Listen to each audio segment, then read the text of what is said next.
We're here for another session, and we're here because it's a very special guest.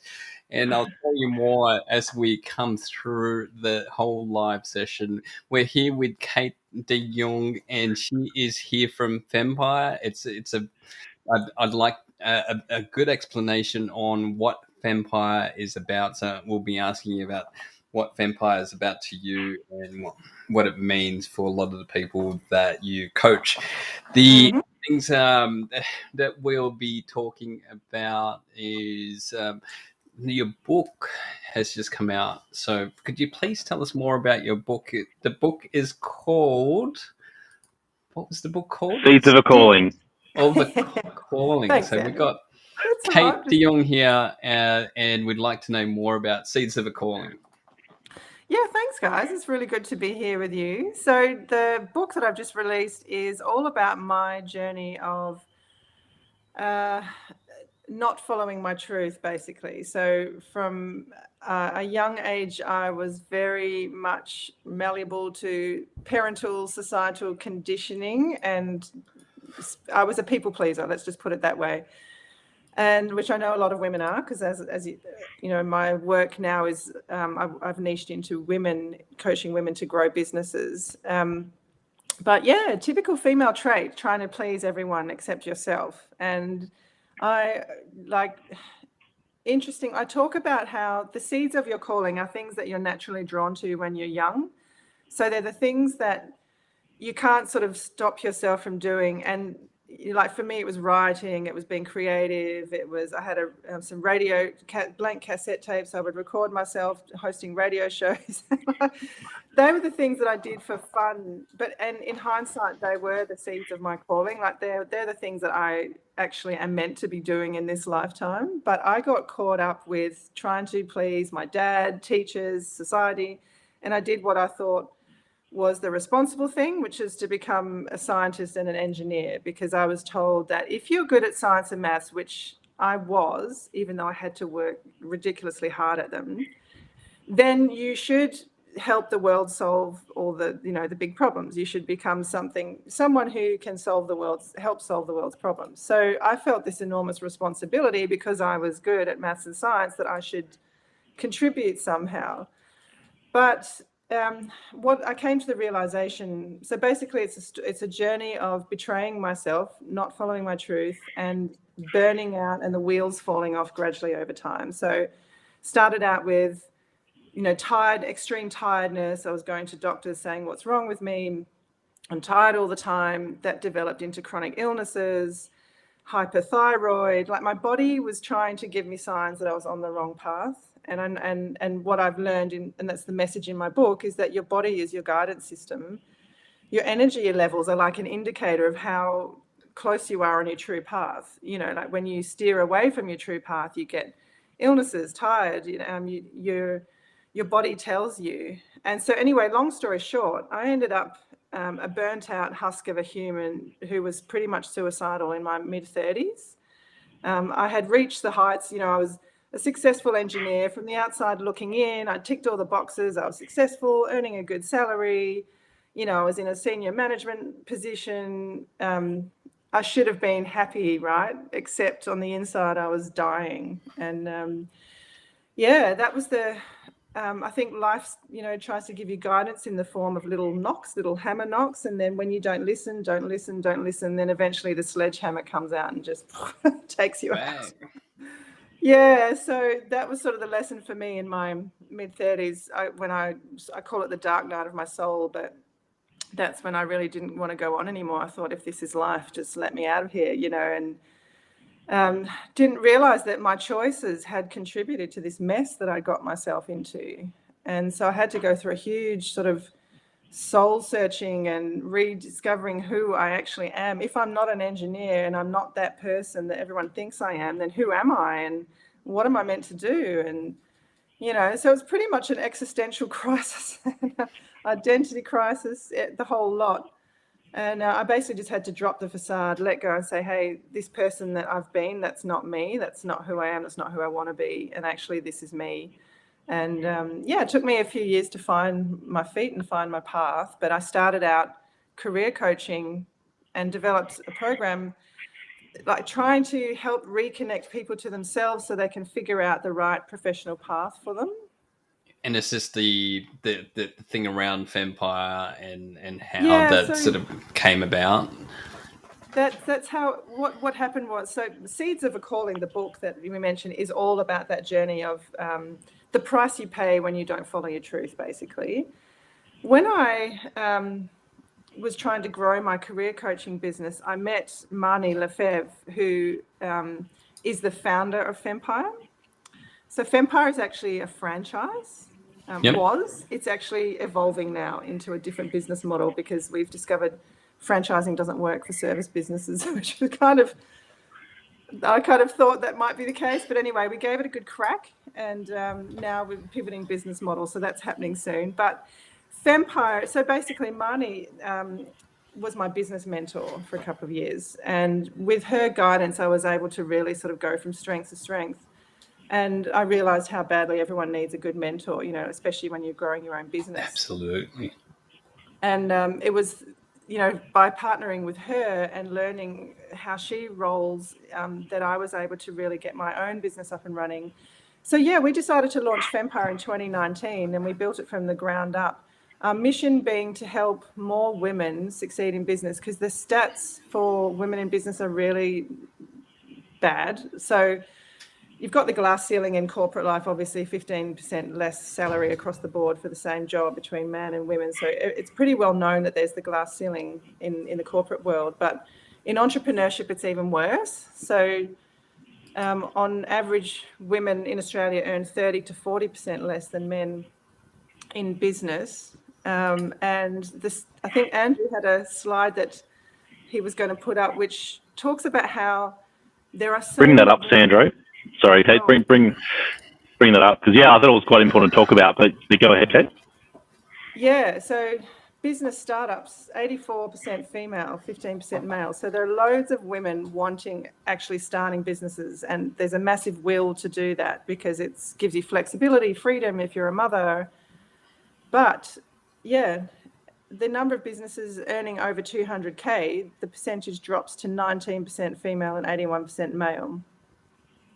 So there's a massive need there and it's not to say that, earning money is the be all and end all. It's not, but it's like the yin and the yang, So in my view, at business leadership level across the globe, we are so out of balance with the yin and yang. It's massively masculine and tiny bit feminine at the leadership level.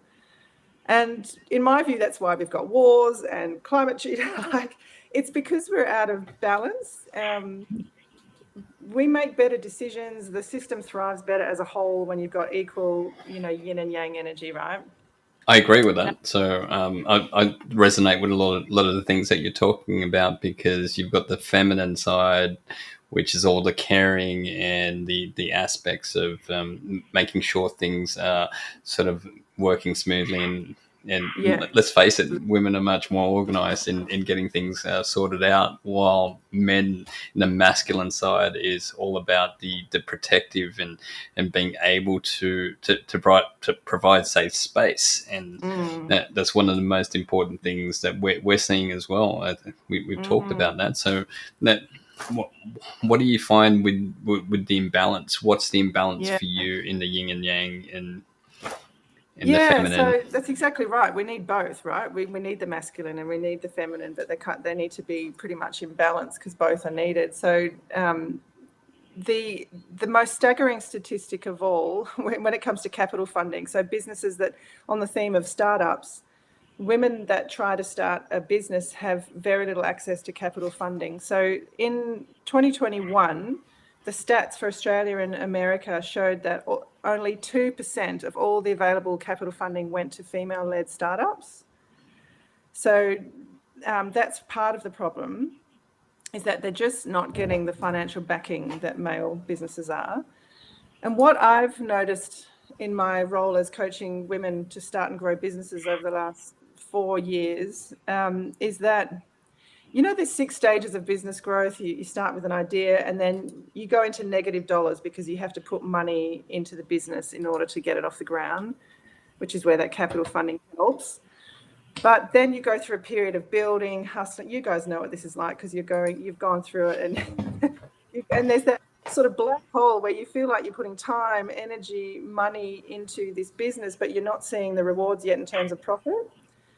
And that's a really scary place to hang out. And that's why 85% of businesses fail before they hit break even, because they can't see the light at the end of the tunnel. They can't see how they're eventually going to hit profit and scale and so on.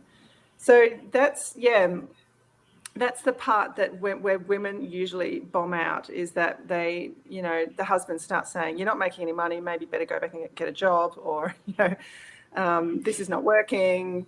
Whereas it actually takes a good 3 to 4 years to get through that phase if you're literally starting up with no capital funding. And that's why so few women get through to the other side, because they give up before, or they don't have the resources or the support or the tools, the knowledge to get through to profit.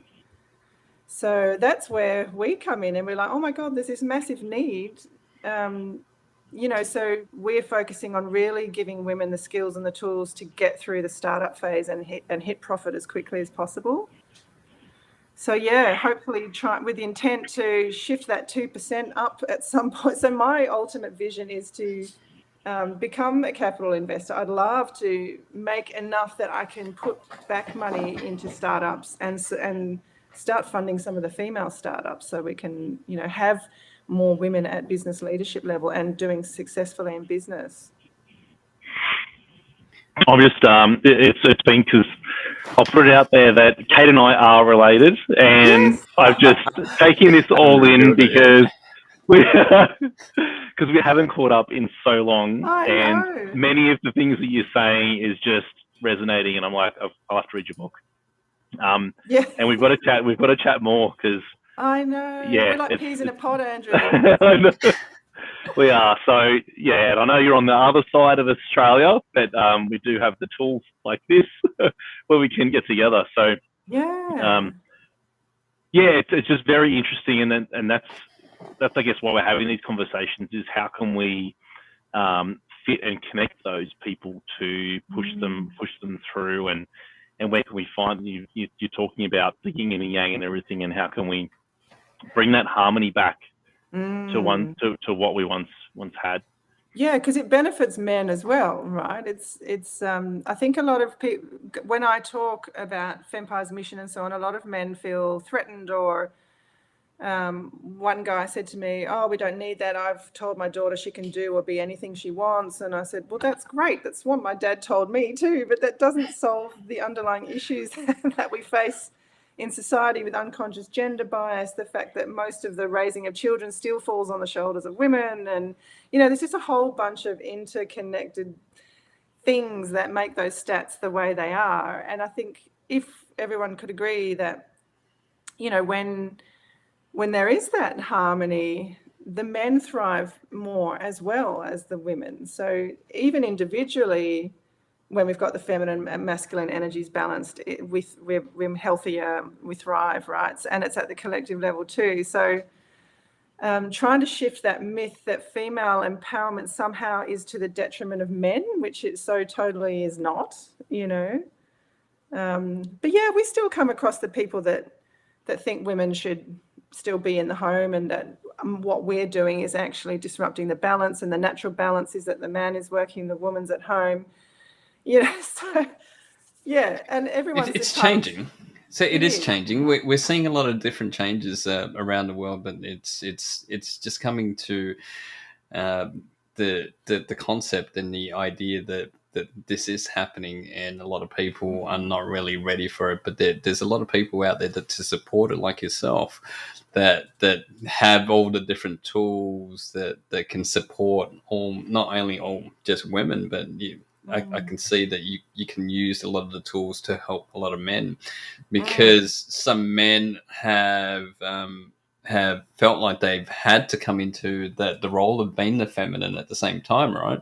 They've forgotten how to become the masculine, and that's what I'm seeing now, is that because there's that imbalance, and that I'm seeing a lot of men become more the feminine, and trying to be that trying to bring that feminine energy into the mix. Mm-hmm. But if we consider bring that balance back, we can have the men as the protectors, as it should be, Mm-hmm. and women coming back with that. But it's all within us as well. It's so it starts with just not us. It starts with you as the viewers, in understanding that you need to find balance in yourselves. Yeah. And when we find balance in ourselves, then we can sort of easily help other people in finding their own truth and balance. Exactly. And that's what I realized as well, being in a predominantly masculine corporate world, which was mostly yang energy, and I was just tired all the time. And so what that means at an individual level, I think, with the, balancing the masculine, feminine, it's about building space in your life for the downtime, the fluidity, the creativity. So I'm sure you guys are the same. Your best insights or best ideas drop in when you're at the beach, or you're not doing, you're being somewhere. In the shower. In the shower. Everyone's had the shower moment. We go, aha! If Linda goes, why are you in the shower for so long? I said, well, that's where it's all coming to me now. But I've got nothing. I need a waterproof pen and paper to write it all down. I should write on the shower screen, waterproof pen, the shower screen. It's a long list of all ideas. But it's kind of like when we get stuck in that doing mode, what I've realized, and I've really had to rewire my brain, it's a work in progress. I'm not there yet, because it was so deeply ingrained in me that you've got to work your butt off, hustle. No, success doesn't come without sacrifice, all that kind of, hustle hard, blah, blah. But I think hustle is actually dead. I'm trying to myself. I find that I'm really way more productive. It's scary as hell when I'm not doing, because I feel like I'm not achieving if I'm not doing. But when I actually do less and create more space for unstructured time, I actually am so much more productive and so much clearer and focused in the time that I do spend on my business. And I'm sure you've found the same. It's just getting... So I reckon we could all, I would love to operate from that space continuously, where I'm always energized, I'm not overwhelmed, I feel in flow, and where I've got enough, time, space in my week where it's quiet, I'm not thinking, I'm just being. And then when I'm actually switched on and doing, it's like bang, it's, you can smash stuff out. And I love that. You just said just being in the present moment is one of the hardest things that a lot of people are not really capable of. They're either hindered by the past, or having these anxieties of what's in the future. And a lot of the things that stop a lot of people, because I've seen it and I've done it myself, and I've experienced that myself, in a sense that I'm looking in the future and thinking, hang on, but why am I not taking the necessary steps in the present to go towards the future that I've already set? And that's some of the things that I'm seeing from both male and female at the moment, where they're getting stuck in the past or the future, and not just being in that present moment to think about what to do next. Interesting, isn't it? Because anxiety comes from not being in the present. It's like having fears about the future or about the past, and so this is where the mental health thing comes in, isn't it? Excuse me. He wants to have his say too. He's in. Come on, bring him in. This is real life, isn't it? That's what it's about. I'll just let the dog out. But yeah, and I really find, and because you guys did have a lot of conversations in the mental health space, is that what you find, that it's a real skill that we've lost in this modern day, is how to be in the present? And would you say? Yes. Yeah, because a lot of those thoughts as well, distractions, yes. And even a lot of those thoughts that we're thinking never come to fruition anyway. That can bring anxiety. And the media, just all the different media that's hitting us and bombarding us, and it's been plaguing everything, and it's reduced our attention spans to a bare minimum of 3 seconds now. So if we can't capture someone's attention in 3 seconds, we have lost them in anything that we do. Yeah. So we need that first 3 seconds to capture what the message is in order That's to right. grab their attention. And there's just so many things grabbing your attention. So if it's not any of the social media platforms that we're currently on, it's the fear of war, or the fear of a virus that's going to kill humanity. But when in essence we've always been able to survive. And it really comes back to removing a lot of these fears and a lot of these things that have been put onto us, and to remove them, and replace them with more positive mental thoughts that would allow us to move forward. Yes. Yeah, I remember a therapist once said to me, there can only ever be love or fear. So if you're focused on fear, you're not in love. If you're in love, you can't be in fear. Like, they're so vibrationally different that they can't coexist. So one of the things that helps me to stay in the love mode is that, like, I've got an app that's called the I Am app. I don't know if you know it. There's so No, many I haven't heard of it. Oh, but it just pops up. You can do it as often as you like, but every 10 minutes it pops up with an affirmation, like a really positive, high vibe. Oh, And nice. just glancing at your phone, you're like, oh yeah, and you can feel your whole energy just Shift. shift, yeah.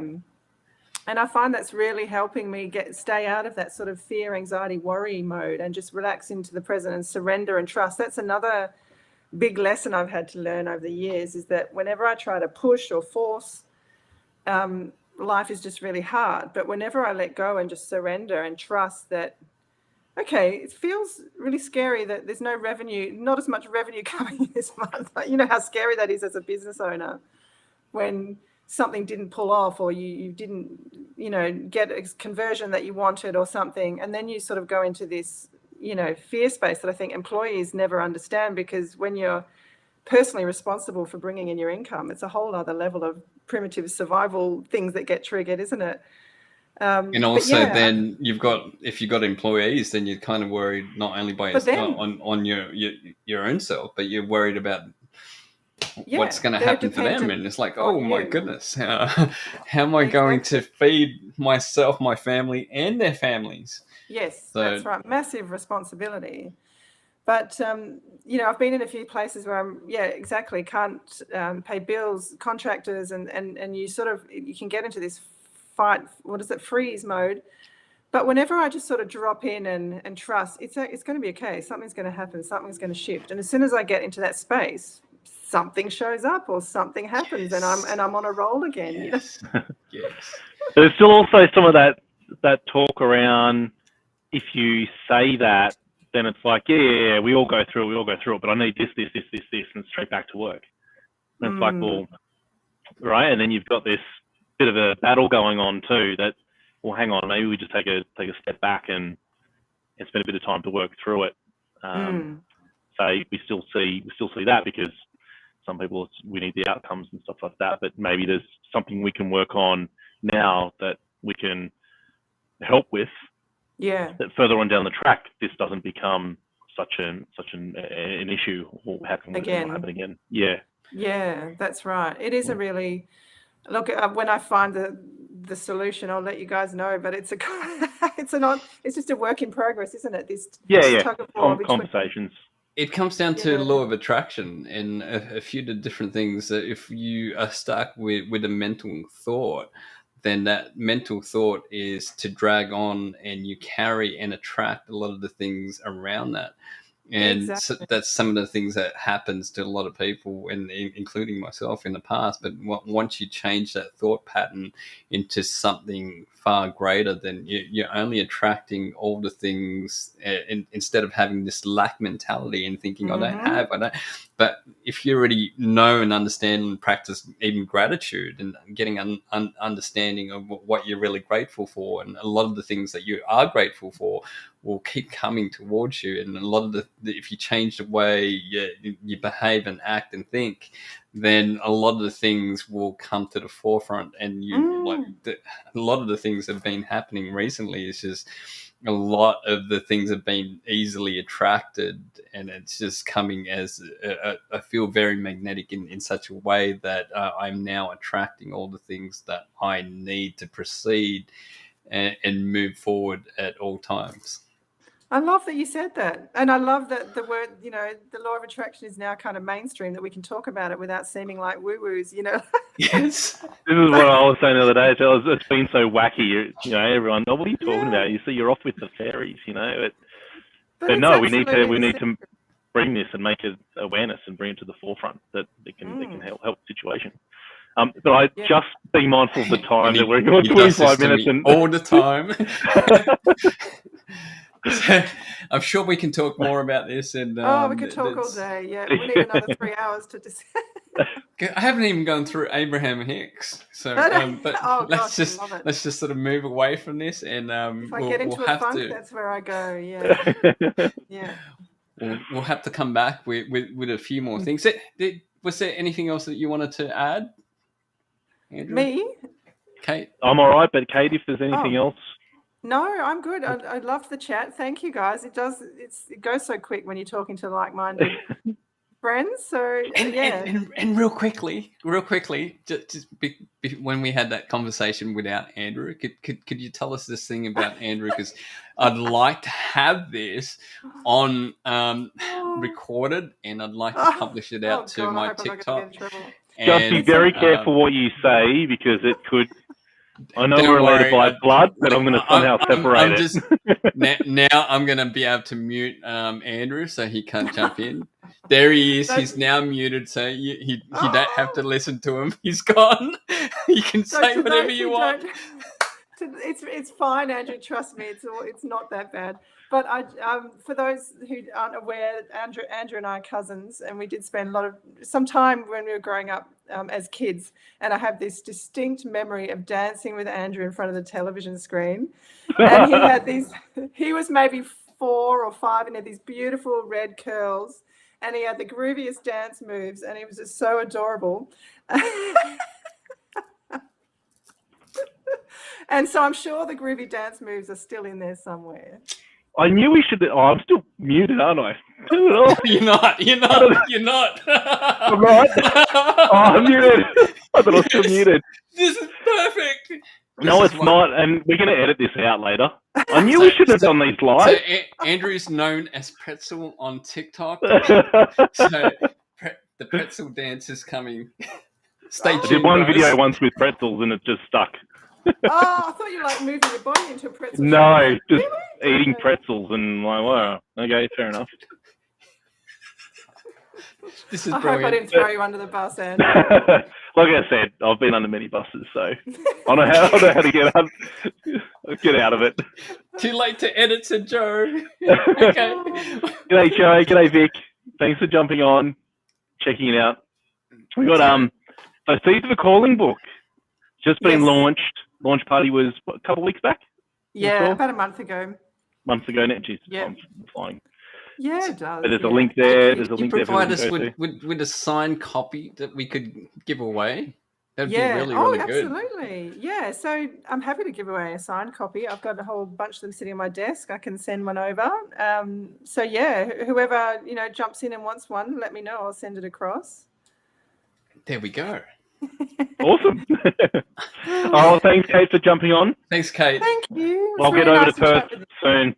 Once you start letting humans back into the state. Yeah, well, borders are open now, so come on in. All right, thanks. Nice to meet you too, and thanks for coming on. Thanks so much. See ya. Bye, guys.